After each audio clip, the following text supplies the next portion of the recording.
Machinedramon and Chaosdramon X is back once again, and this time we're going to check out all the new support we got from BT15 to see how strong it has become.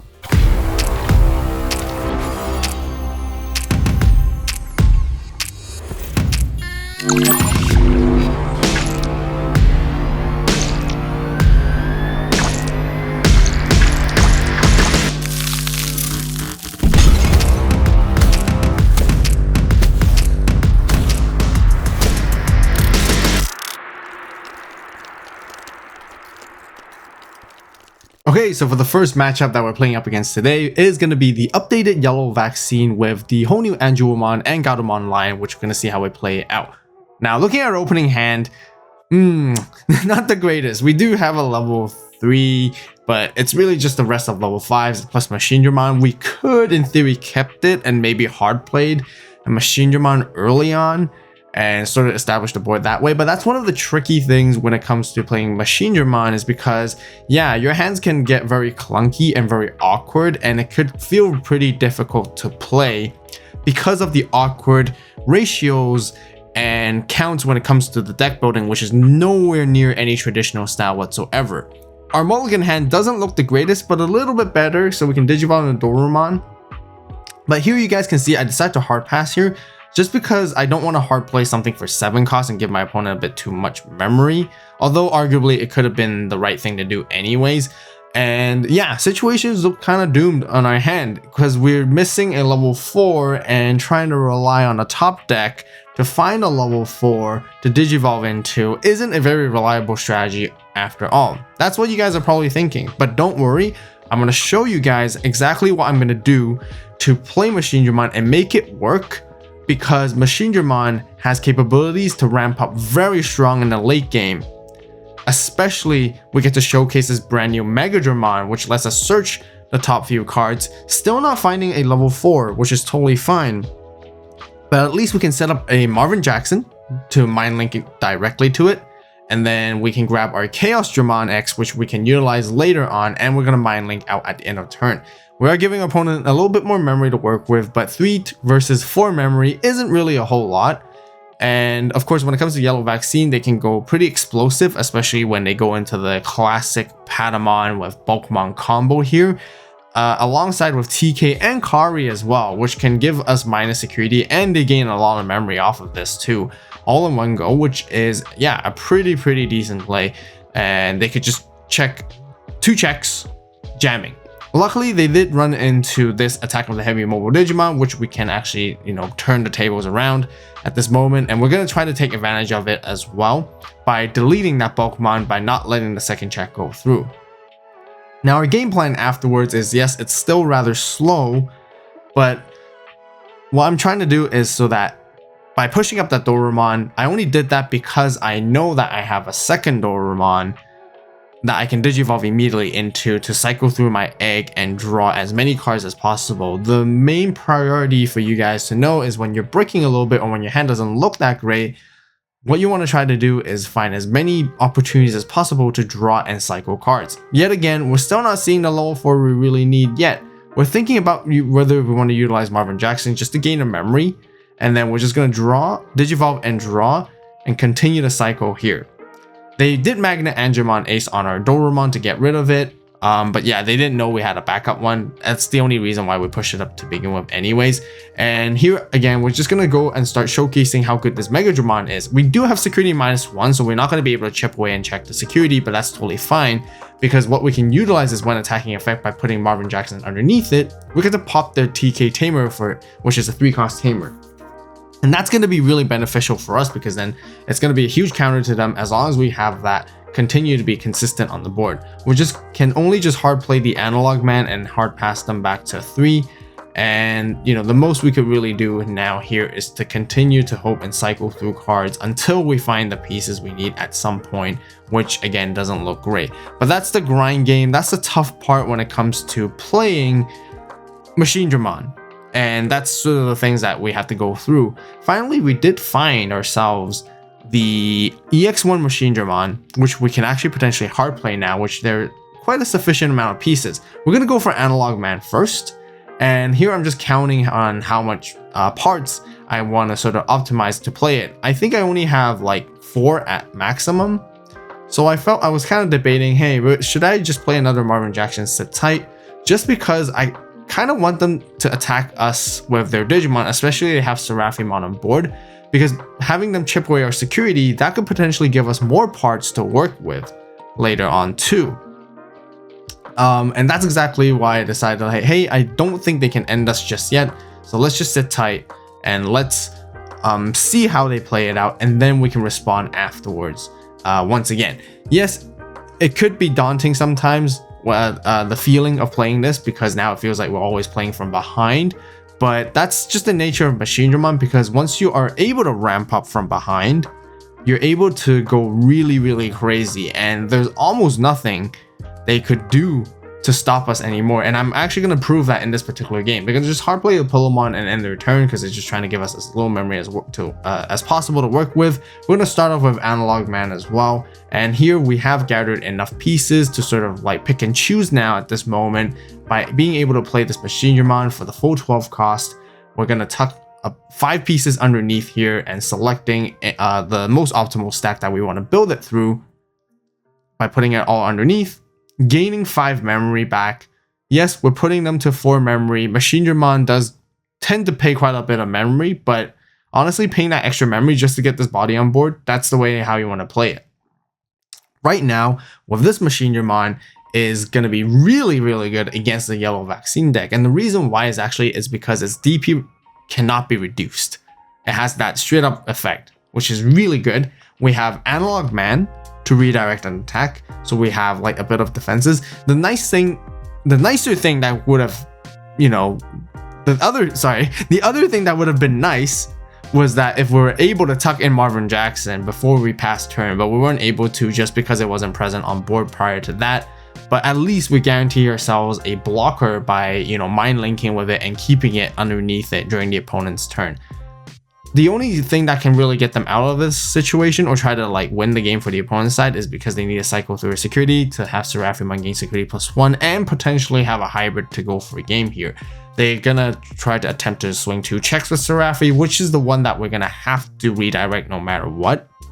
But it looks like they're trying to cycle and find cards and find the pieces, which they probably didn't search, wasn't able to find through Geo Gray or nor either by Digivolving. So they, you know, gonna play Emissary of Hope, go into this Gatomon. They get to gain memory at least from it, from the TK, gain a memory from itself as well. Here we're just double checking the wording with Patamon and Emissary of Hope, because I know for sure with Patamon, when you go into Gatomon, you get to gain 1 memory off Gatomon and 1 memory off Patamon as well when you do the 4 line of combo play. And I'm just checking the wording, and I believe that's exactly the same for Emissary of Hope, which is why you can gain that much memory, which is really, really cool.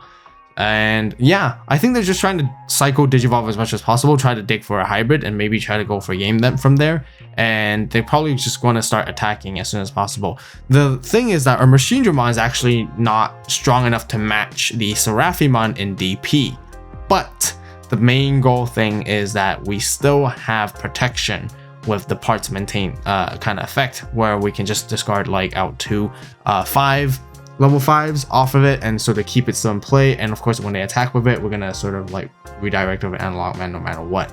Here, situation looks a little bit nervous because it looks like they might have it a hybrid free game and approach it, but it doesn't look like they have it, because if they have it, they would have gone into it right away here. So it looks like they go into Ruin mode and then just to stop us.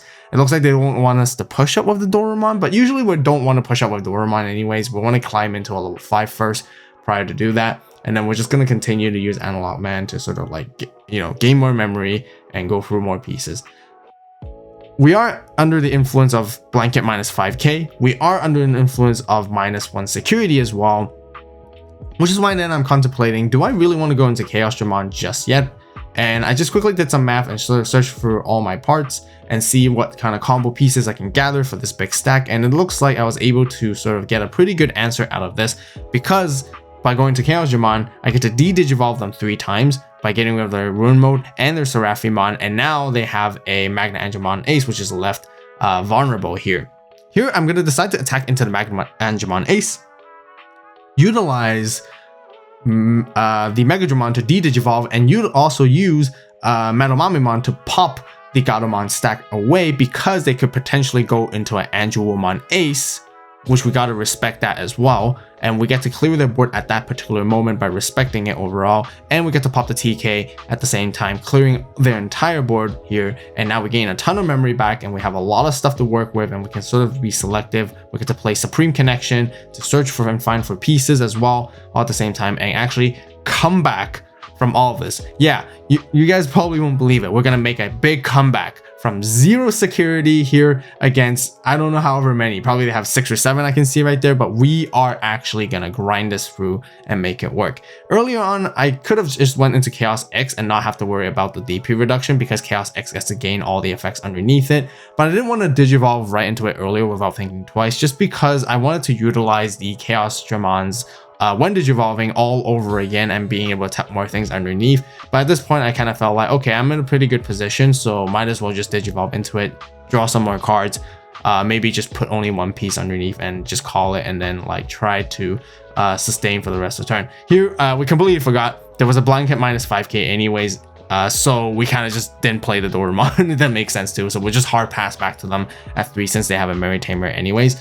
And here we have our big boss Chaos X on there, indestructible, gaining all the effects underneath it with the Machinedramon and Chaosdramon as well. So we have the protection, we cannot be DP reduced, and we still have Analog Man to sort of redirect the attack. And with one redirection, once again, it looks like they don't have that hybrid to go for game. They really need to find a way to sort of like make 2 attacks in order to finish this off. But thanks to this big stack, it's actually really holding the fort down for us. And they're realizing there's actually probably nothing they can do aside from, yeah, finding a hybrid. Because whatever they play at this point on the board, we're going to de-Digivolve it. We're going to pop it. If they play more TKs, 3-cost TK Tamers, we're going to delete it as well. They were thinking of playing this Angewomon Ace here, but we're also telling them, hey, we're just going to pop up a Metal Mamimon and then we're just going to gain Ace Overflow anyways, and you're not going to be able to do anything,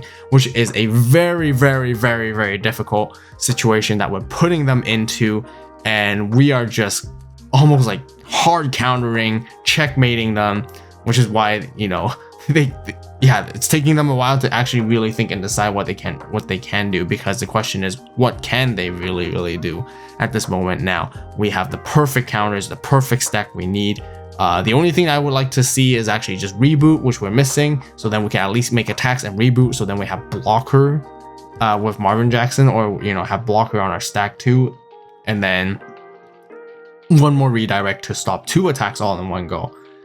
So they decided here to Digivolve at the back, which makes most sense. This is probably the only line of play they can get access to now at this point. Chaos X is going to continue to tuck stuff underneath from our trash at the start of the main phase every single turn, and it's also going to gain the same effects that this Machinedramon has, because then if we draw into the EX1 Machinedramon all over again, potentially if this guy leaves the field, we can bottom deck our Analog Man and then play a Machinedramon from hand as well too, which is going to be really good. We're going to go for triple checks, I believe, because we have double security +1 underneath the stack, and which is ginormous when it comes to DP. We can even just put Marvin Jackson for jamming as well. We put Marvin Jackson underneath the Tankmon, so then we can draw and gain memory as well thanks to the Doraemon inheritables, and then we can go for some Supreme Connection play too over here. And I think I made a mistake. I accidentally grabbed the Supreme Connection that I played earlier on from the field back to my hand, because it was supposed to be 1 and I totally missed it. But yeah, we just fixed it and adjusted it to put it back here. So here I'm thinking what pieces to grab. I think thinking back, I should have just grabbed the Metal Greymon, because I could have Digivolved into the Metal Greymon and I could build a second stack to cycle through more cards even better. But I decided to grab some, I couldn't see what I grabbed there just now, can't remember exactly, but yeah, I grabbed something else other than the Metal Greymon and end up trashing the Metal Greymon instead here, and just try to rely on that 1 stack, which, yeah, we could have ended at least with a Metal Greymon, but maybe it wouldn't matter too much here anyways, because they're gonna just push up. We kept the Marvin Jackson underneath it because we wanted to have blocker just in case, so then we could at least block once, and at least we have 1 redirect, so meaning we can stop 2 attacks. But yeah, it didn't matter with the Metal Greymon play overall there, because they just went into this Megadramon anyways, and they just, yeah, got rid of our entire stack alongside with Marvin Jackson, which is kind of unfortunate, but at least we have another one to work with. And we have a lot of resources. We still have Black Memory Boost. We still have a Supreme Connection that we haven't used at all yet. So yeah, lots of resources. They decided to swing here anyways, just because they felt like, yeah, the next turn we're just gonna attempt to swing over it, and we could just gain Ace Overflow, and I think they just might as well do it now. I think, unfortunately, the opponent's probably getting a little bit frustrated just because there's absolutely nothing they can do. It feels like for them. Honestly, I would argue they shouldn't really have swung, because at least it would have made us actually no. Yeah, it wouldn't have made a difference. We'd have de-digivolved and popped it anyways. So again, we're just going to continue with the checks, finding a lot of their ace cards in their security, which is interesting. The security -1 from Kari is great, but it's not enough to stop us, because we still have, thanks to having like security +1 inheritables, we can just keep checking, and we still do damage to them whatsoever, no matter what. And then we can just finish off with a Raremon, unmind link Marvin Jackson back out as well, and just, you know, set up for lethal for enough damage. And they just have to rebuild all over again. They're on their last egg anyways, and it's again that question, what can they do at this moment? Even if they find a hybrid now, at this point it's too late. They missed that opportunity, they missed that window to make the double attacks, because we can just, yeah, we can just go for the rest of it. And yeah, looks like they can only hard play Salamon. Maybe their security might be able to save them here. Who knows, but we're just gonna go for it. Continue to use Chaos X's effect to tuck more stuff underneath at start main, and probably just juggle around a bit more resources, giving us as much memory as possible, just in case there could be some kind of bomb that can turn things around, which you will never know. And so we're gonna swing 2 checks, and turns out another Angewomon Ace, and we're just gonna finish the game. Okay, so for game 2, we're going to be playing against the Birdramon deck, which is also Biomon and Phoenixmon, which got a whole new line of support in BT15. Looking at our opening hand, we actually decided to mulligan right away, but honestly, I felt like I should have kept it, just because how I mentioned earlier, when it comes to Machinedramon, you really want to find cards that can help you play, and one of the cards that help us actually play a little bit better is actually Supreme Connection, which we had and we could have utilized off of it. I did get a little bit greedy because oh yeah, I can find a rookie and a level 4 and something like that, and oh nope. I guess not. Look at this hand, pretty bad, unfortunately. We did manage to top deck the rookie since we're going second, which we got kind of lucky there. But again, the hand just doesn't look that great. As you guys, again, might be thinking the same thing. Oh, this is such a hard deck to play. Like, how is this even possible? How do you even play out of this? Well, the fact that they play Sora and Joe, and I'm going to show you guys, once again, with Machinedramon, it feels bad in the beginning, but you just need to find a different playstyle, which you just need to familiarize yourself with it, and you can get comfortable, and then you'll be fine. Here it looks like the opponent bricked a little bit, which helps us too. But again, it's these situations where you want to identify it and learn from it to know to capitalize off of it, and then we're gonna start winning. I guarantee you guys we're gonna be playing fine out of this eventually, because again, Machinedramon just naturally has a very hard early game, but we're gonna get there kind of fine. I went into this Megadramon without kind of thinking twice, because I kind of thought like, oh yeah, I could suspend down their Birdramon, but I forgot I don't even have a tamer, so I can't suspend anything. But that works out to us fine anyways. I wanted to swing in and chip away with a Megadramon first, because it can become a piece for me to gather into this Chaosdramon as I get into it. But also at the same time, I was trying to test out to see if they might have a Garudamon Ace, which they might want to blast Digivolve into. And if they do preemptively, then we're able to follow up with the Chaosdramon play, and then we could give them way less memory and possibly retain our turn. Now we perfectly pass them back to 3 just by tucking all these sources in underneath, and then we got into Doraemon to, you know, draw a card and gain a memory with Doraemon with the combo, and they can just go into this Phoenixmon, passing it to us. But now you guys see instantly with that change of pace, we've got into our boss Digimon, which we needed most importantly, which is Chaosdramon, and now we have a big stack to work with lots of really good inheritables afterwards too. We're gonna go fire off with the Black Memory Boost and try to set up momentum now that we got our boss Digimon set up on the board, and we're gonna try to sort of establish more board advantage moving forward and swing over to Digimon. One of the combos I still really love is the Metal Tyrannomon from BT11 plus the Metal Greymon from BT8 combination, which lets us attack unsuspended And by being able to do so, when we delete opponent's Digimon, we can trash their security. I'm not worried about their Phoenixmon at all whatsoever. I know they're going to trash our security. They might try to attempt to attack into it. I'd rather deal with it right now and trash my own security, which is not the worst, because I could gamble a little bit and be like, oh yeah, I could be another level 5 part that I can utilize for later on.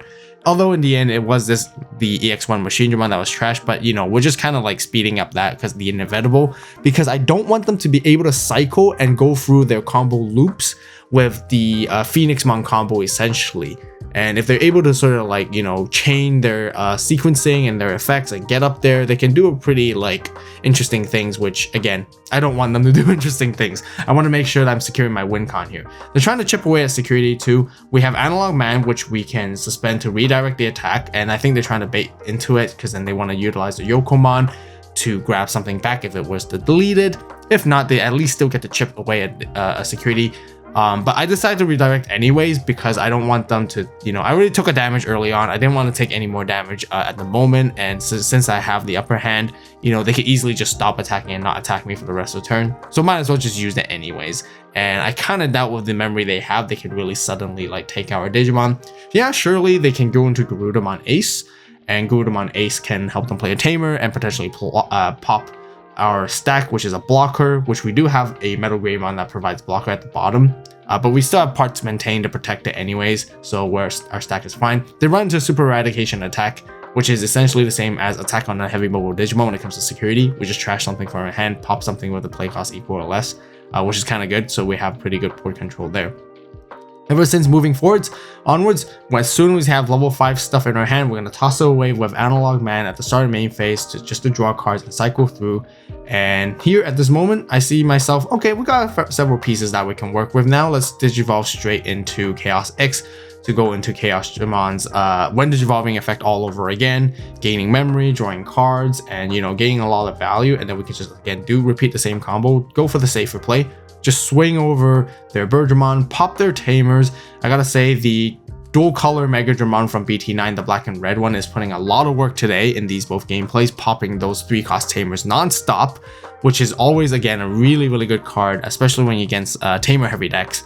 And then all we have to do now is just like continue to search for pieces and build up our stack and sort of like secure a win con. And yeah, basically whatever they put out, it's just a complete shutdown. They can't play at all. They have to try to build and raising, but it's far too late for them at this moment. Our machine is just getting stronger and stronger and stronger. We're finding more pieces. We're establishing even more momentum and value. And now we're unbricking our hand. Our situation is just looking so good because we have really nice pieces to work with. And we have a finishing combo to finish them off to next turn potentially. And yeah, what can they really do here at this point? Like I said, complete shutdown.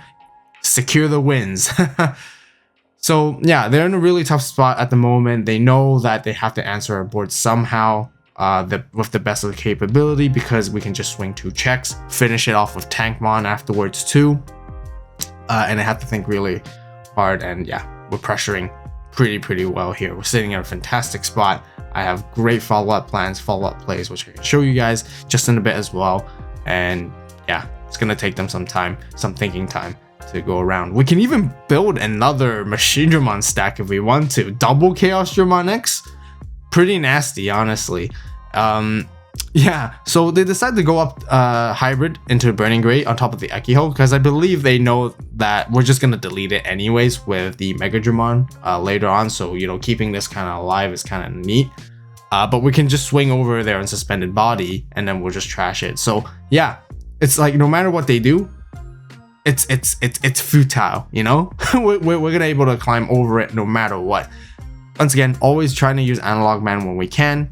Going into pitching away our level 5s. Chaosdramon X starter turn. It's gonna let us put stuff underneath as well. Starter main actually.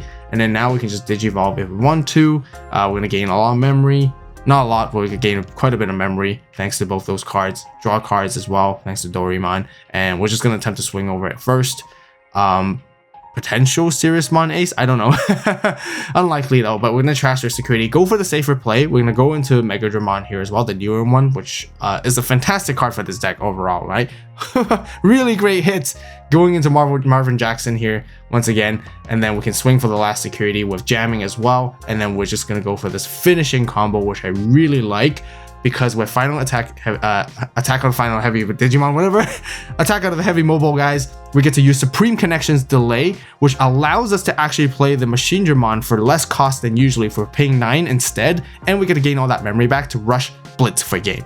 If you guys like the playmat that we use in today's gameplay video, make sure to get your very own copy on the AVAULT store right now before it runs out. If you want to see more BT15 gameplay guides, be sure to watch them right here as well. As always, thank you so much for watching. You guys have a great day, great night, wherever you are. See you next video. It is AVAULT signing